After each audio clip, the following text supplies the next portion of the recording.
Dito sa aking langkaw, ako misusit, ako miduaw.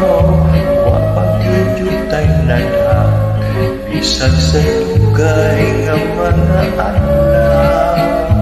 Amin ko unang bana, yan ang tuas ko na wala na.